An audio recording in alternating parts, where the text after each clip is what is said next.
The survivors were scrambling to board a helicopter. Wake 02 noticed and opened its mouth, shooting out a second head at the helicopter and demolished it. Okay, yo, what the fuck's going on here? Yo, are you for real? What else do these monsters have in store for us today? They're just pulling things out of nowhere. Later, in the void. What's going on, everyone? It's your boy Savvy, and welcome back to the Savvy Show. And in today's episode, we got a juicy one on our hands, guys. This is something that looks similar to maybe Godzilla, who knows? Looks like maybe one of the creatures, the Dragon Slayer, might have to be sent out to, handle. That'd be kind of cool if he came in or something, because he looks like a kaiju-esque SCP.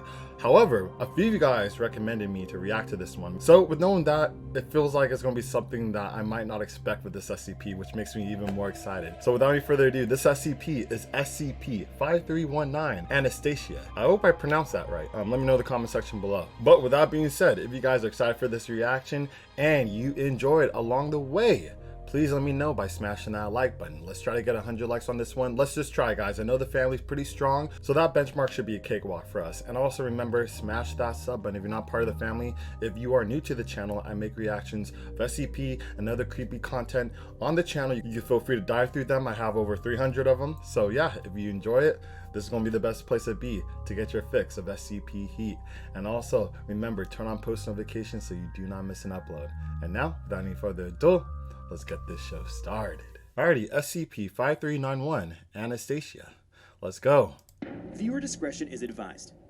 Engulfed in the dark waters, the great serpentine feels the rush of the sea once more. Serpentine? It feels the vibration, its brethren shaken, as if telling it to leave.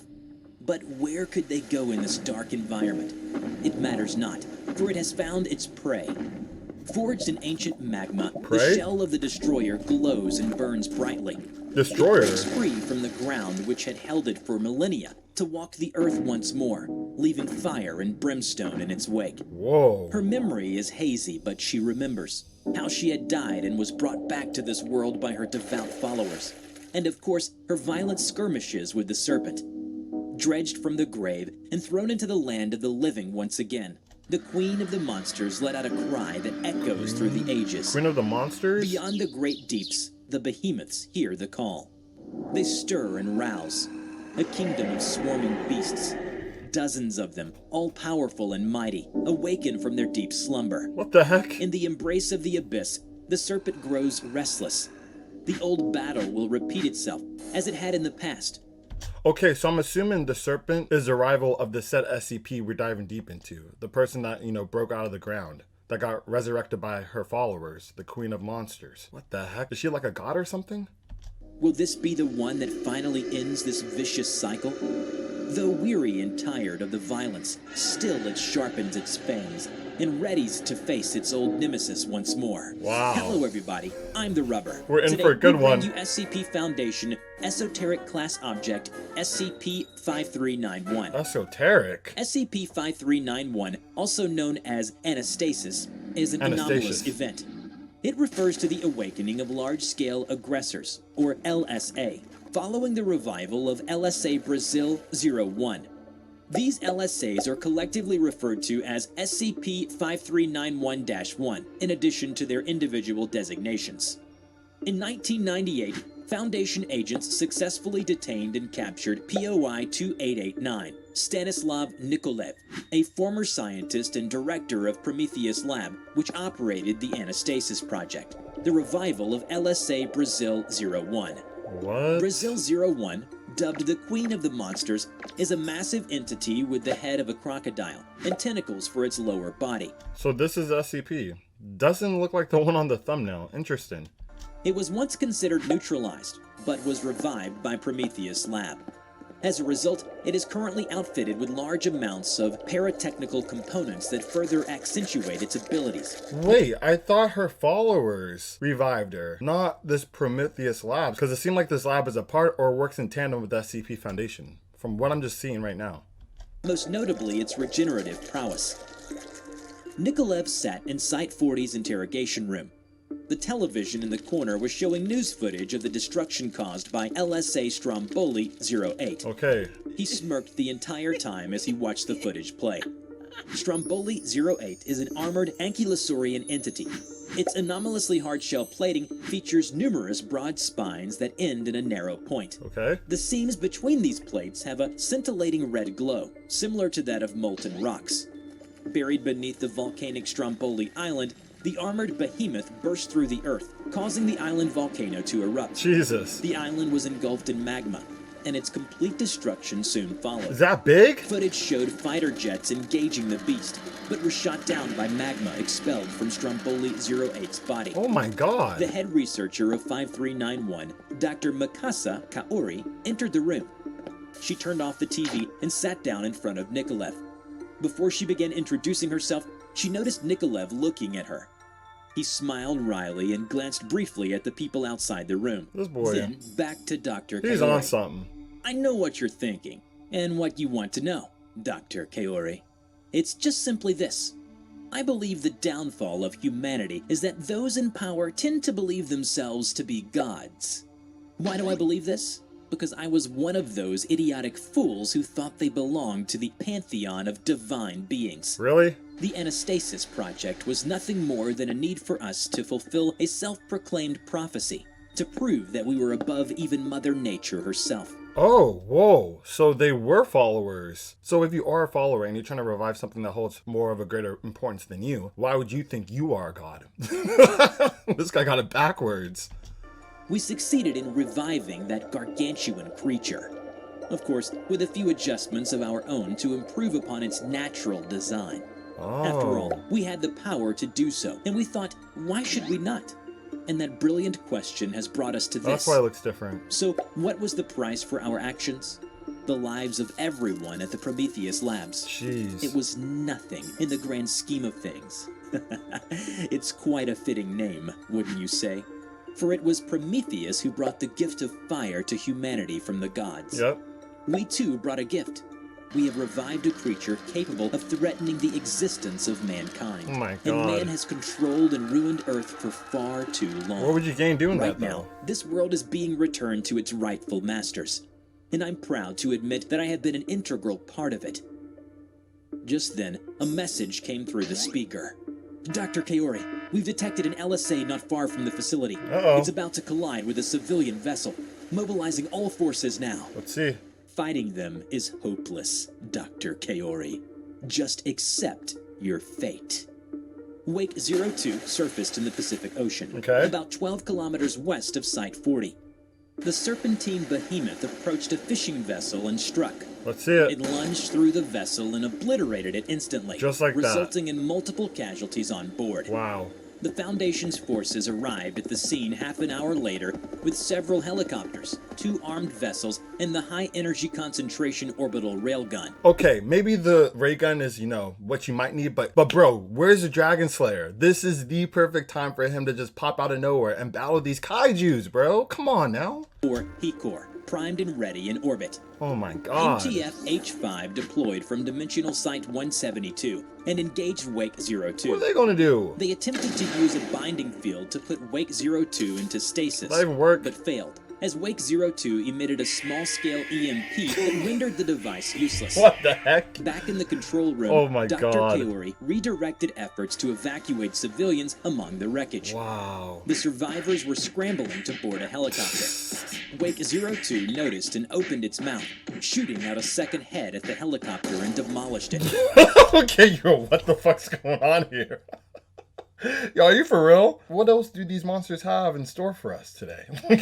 They're just pulling things out of nowhere. Dr. Kaori ordered the anti-thaumatological cannons to fire. A head for a tongue? They successfully pierced through Wake 02 and damaged it to a considerable degree. Okay, pierced through the skin. The serpentine behemoth let out a shriek of rage Again. and lunged towards the helicopters, Why isn't that destroying far? the cannons. Okay, you're dumb for getting that close. I'm sorry. You deserve to get chopped up. What the Dr. heck? Kaori then called for the deployment of HECOR. It took out a large chunk of Wake 02. The serpentine behemoth appeared to have been neutralized. Dang. But before Dr. Kaori and her team could celebrate, Wake 02 began to rapidly regenerate from all the damage it sustained.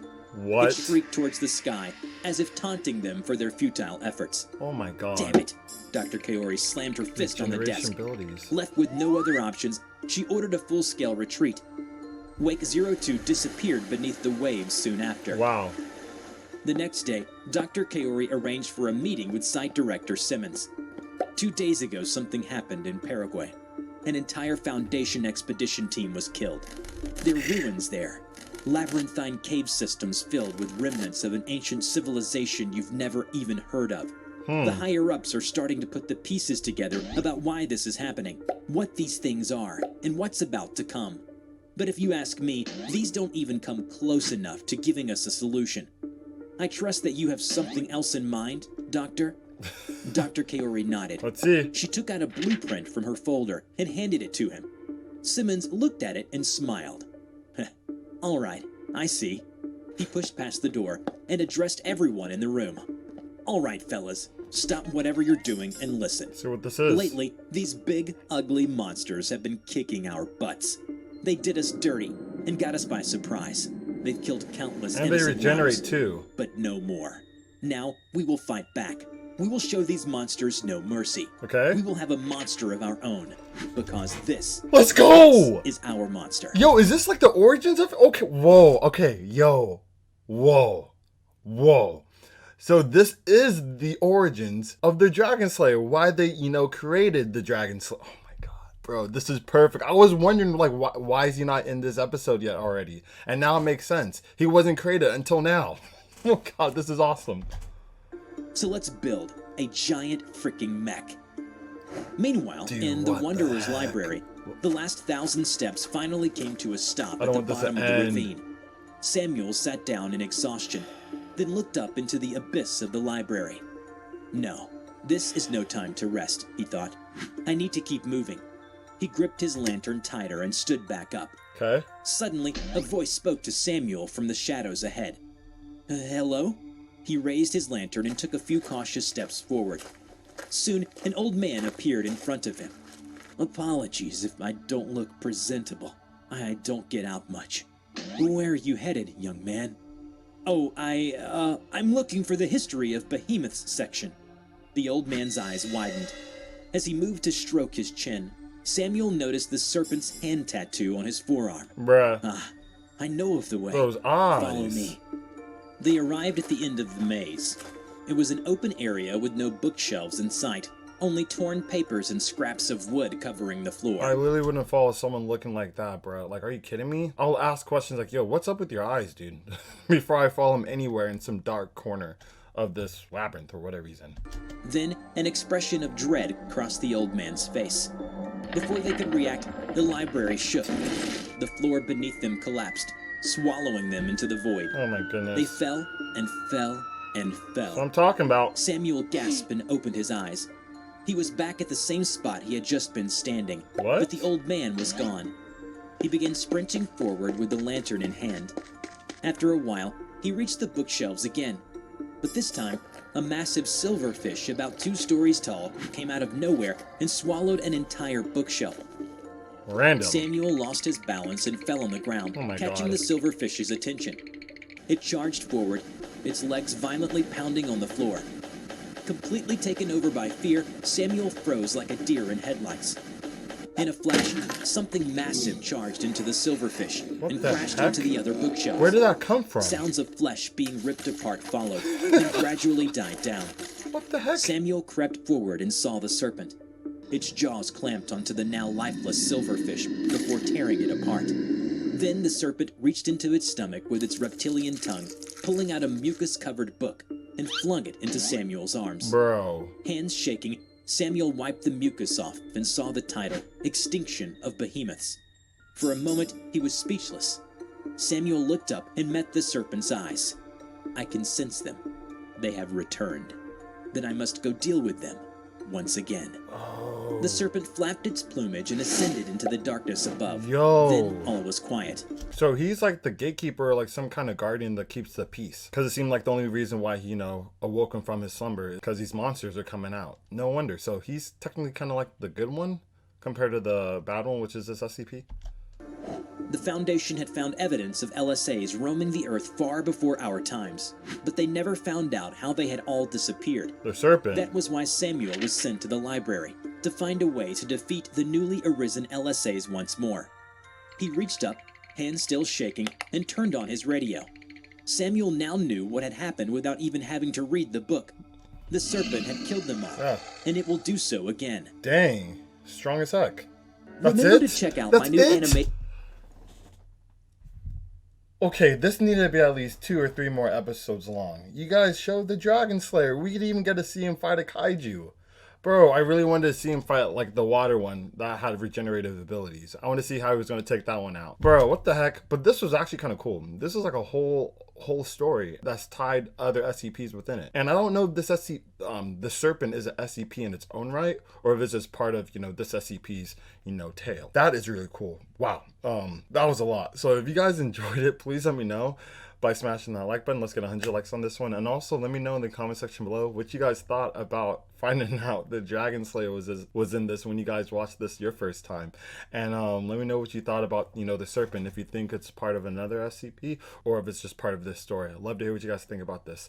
And also remember to turn on post notifications and hit that sub button so you don't miss an upload. So with that all out the way, unfortunately, that concludes today's episode. However, I'll catch you guys on the next one.